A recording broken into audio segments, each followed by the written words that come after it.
Hey YouTube, how's it going? I've got a knife discussion for you today, and this one is kind of a cool one as far as I'm concerned, for me personally, and because I think the knife is really cool. This knife is the one that kind of got me interested in modern folding knives. I'd always carried a pocket knife. My dad taught me to do it, taught me to sharpen them, all that kind of stuff, and I'll make some comments about that in another video. But in about 2005, give or take 2 years, I was watching the show Deadliest Warrior. I really found the show entertaining, and I was watching the episode where they pit the U.S. Navy SEALs against the Israeli Special Forces. And I didn't notice in any of the other episodes, but in this one I happened to notice the knives that they carried. The Israeli Special Forces, carried the K-Bar USMC. The U.S. Navy SEALs carried the Cold Steel Recon 1. And now I need to make a comment that they may not carry it now. They may only have carried it for a short time then, because I didn't know then what I know now, which is that these knife companies are sending all kinds of elite military units their knives all the time in hopes that they'll use them, and then that company can market based on that, okay? I know that now. I didn't know it then. All I know is I was really impressed by the fact that this Navy SEAL was carrying a Cold Steel Recon 1. I thought, if it's tough enough for the Navy SEALs, it's tough enough for anything that I could throw at it. And that's the knife that I want to carry. Now, at the time, I didn't run out and buy a Cold Steel Recon 1. They were expensive. In fact, they've been coming down, and finally they came down to a price recently where I was able to lay my hands on one. But that made an impression on me, and it got me interested in, watching the Nut and Fancy Project, and, looking at other folding knives that I might like, and picking up different folding knives that I might find interesting or desirable. And so this knife, not this version, by the way, back then it had a different lock, sort of a sliding lock, somewhat like the Benchmade Axis lock. Now they have the Triad lock, and I'm glad they do. But this knife, the earlier version of it, had a lot to do with me getting interested in folding knives at all, because I watched that episode and thought it was so cool that this branch of service was carrying that knife. Now, let's forget all that, but I just want to say this knife is a really, really cool knife, and it has this, extra feature, which is it's just stinking awesome, right? Other than all of the nuts and bolts, and we'll go over some of those things, this is just a cool knife. It is a really awesome blade. Now let's get into the stuff that is just general about it, and maybe some of the stuff that makes it kind of awesome. Size and weight is very good. This is a big knife, okay? 9 3/8 inches. The biggest knife in my collection. 9 3/8 inches. And what's crazy is they make an extra large version. It must be like a sword. Anyway, big knife with a small weight. You guys know I love that. I'm always talking about, man, I love it when you get a big blade in a fairly small package. This is not that small of a package. The handle is about 5 inches. The blade is 4 inches, but it only weighs 5.3 ounces. When you pick it up, if I set this on the table and said, yeah, pick up that knife, you would be amazed how light it feels in hand. It just feels extremely light for its size, and it's quite surprising, the weight on this blade. Now, the handle is about 1/2 inch thick. I already mentioned the blade is 4 inches, and by the way, it's AUS-8 steel, and this is a spear point version. It comes in a few different versions, but any knife where it's an option, I always buy the spear point. I just prefer them over pretty well any other blade style. So that's the general specs on the knife. It is a G10 handle, and an incredibly grippy G10 handle. It has the Cold Steel Triad lock, which is ridiculously strong. I'm not going to spend a lot of time and energy on this, but go to Cold Steel's website, click on the Recon 1, and watch what they do to this knife, and you'll be impressed. Also, there's a guy that does nothing but destruction tests, essentially. He calls them hard use tests, but no one in their right mind uses a folding knife the way he does.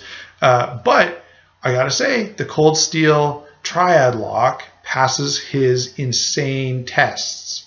If you search, Cold Steel Recon 1 hard use test, or he's also tested like Spyderco Manix, he's tested Benchmade, Griptilian, he's tested, I don't know, a bunch of knives. Anyway, the cold steels always do really, really well in his horrible tests. And I would never do the things to this knife that he does to the knives in his tests. But the fact that they hold up says something about the quality of cold steel's lock and overall construction. They just do a really, really good job of that. So that gets all the specs out of the way. And, oh, the only thing I haven't mentioned is the pocket clip. The pocket clip is tight. The G10 is super grippy, and I mean ridiculously grippy. And if you combine that with a tight pocket clip, there's no way you're getting this sucker in and out of your pocket.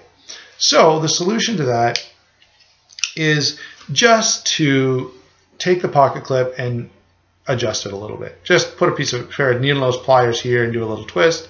Be gentle. You don't want to overextend your clip, but you know, I was very gentle with this one and have it just perfect. I don't know, nothing fancy, like sanded this all off and he like recoated it with a different plastic and then put this back on. It's insane. Other guys talk about all kinds of different fixes. I don't know why you don't just bend the clip a little bit and now all of a sudden it goes in and out of your pocket so easily. That seems like the simplest solution to me. That's what I did, and now I have no problems with it. It's not going to tear up my pocket. It's not going to destroy my pants. I'm not worried. It's very, very easy to get in and out of pocket, no problem. Deployment is by thumb studs, comes out very smooth. No issue at all with deployment left hand or right hand, even though the thumb stud, as you can see, favors a right-handed deployment. There's still plenty of material here that you can get your finger on and deploy the knife without any difficulty.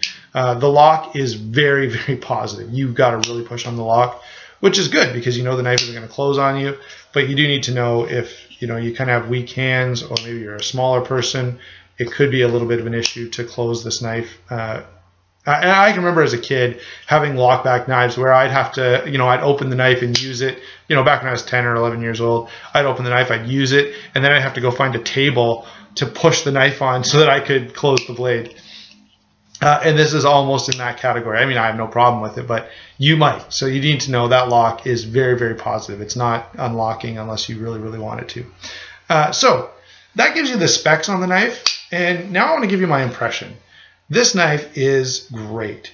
It's so comfortable in hand. It's one of the most comfortable knives that I have. I have other knives that are comfortable, but this one, I guess because of the length and because of the finger choils and because of the width, that's always a compromise, by the way. A wide handle obviously is going to be more comfortable in your hands, but it's going to be less comfortable in your pocket. So there's always that trade-off that exists, and that's going to be the case with this knife as well. It's very comfortable in hand because it's wider, because it's bigger, but you got to know it's got to fit in your pocket. So it's going to take up a little more space there. I love the ergonomics on this knife. The pocket clip, as I said, was tight and I just adjusted it a little bit, not the end of the world. The blade coating, mine hasn't come off yet. I'm sure it will. Every review I've ever seen of this knife, the blade coating has started to come off, and I have no problem with that. I don't know what I'm going to do yet. We'll see how it looks. When I start cutting with it a lot, if I like the way it looks with a little bit of use on it or some scraping off, that's fine. I'll just leave it. If I don't like the way it looks, then I'll just take the coating off completely, and I think this knife would look great with a stone-washed blade. So I may do some research and put a stone wash on this blade, and there are some videos about how to do that. So it'd be a fun little experiment. So I've got to say, overall, I am super impressed with this knife.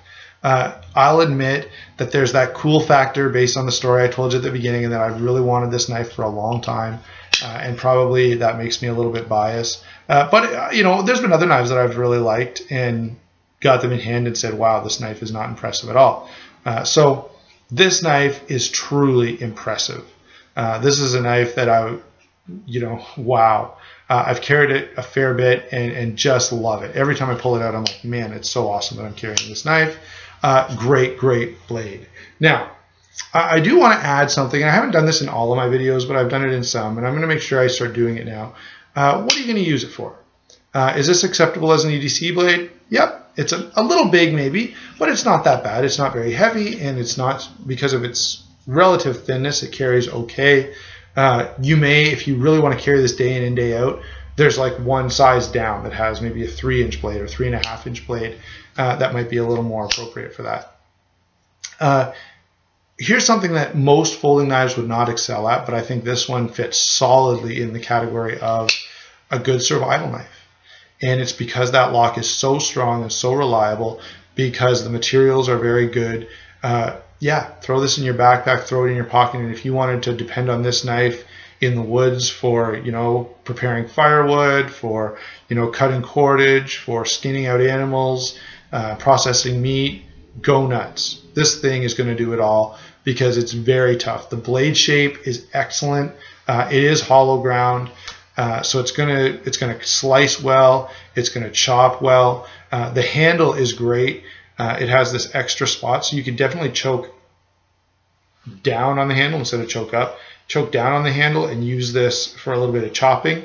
You know, don't go crazy. You're not going to try to chop a tree down or something, but taking those little branches off a twig that you want to use for roasting marshmallows or something, it's going to function really, really well at that. We know it can be batoned. I've seen lots of different people baton it in videos and have no issues with it. So survival knife, I think, would be an acceptable use for this knife. A utility knife. One of the things that can limit a folding knife for utility purposes is if it's just not tough enough. You know, it could break, or you can't depend on it when you're at the top of a ladder or at the bottom of a well or someplace where you really need a knife. This is the knife you can depend on. It's very, very, very good.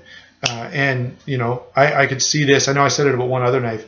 I could see this in a carpenter's tool belt because it's just going to hold up to anything a construction site can throw at it. Excuse me. One last use, and that is, everyone talks about this as a tactical blade. I don't carry a knife to be a tactical blade. We're not even allowed to do that in Canada. But if you're in a place where you really need that, let's suppose you're law enforcement and you need a backup to your firearm. Let's suppose you're paramedic and could go into a dangerous situation, or need a knife that you can get at quickly that'll cut lots of things. Maybe you're a soldier and the knife is part of your kit. This knife is going to do the job. I honestly can't think of any reason why to go to these super expensive. There are these crazy expensive tactical blades that, I'll be honest, outside of fit and finish, I'll admit, sure, a $300 knife probably has better fit and finish and some higher end materials than this, but is it actually going to perform better in the field? I don't know. I have real doubts about that because this thing is tough as nails. So that's my take on the Cold Steel Recon 1. Such an awesome knife. This is a knife I'm super excited to have in my pocket. And every day when I carry it, you know, in the back of my mind, I'm like, man, it's awesome that I'm carrying this knife. And even sometimes when I carry something else, I'm like, maybe I should have carried the Recon 1 today because that knife is just too cool. Anyway, hope you liked the review. Hope that you find this knife to be one that you like as much as I do. If you don't, I guess you shouldn't buy it. But I am totally impressed with this knife. That's my take on the Cold Steel Recon 1.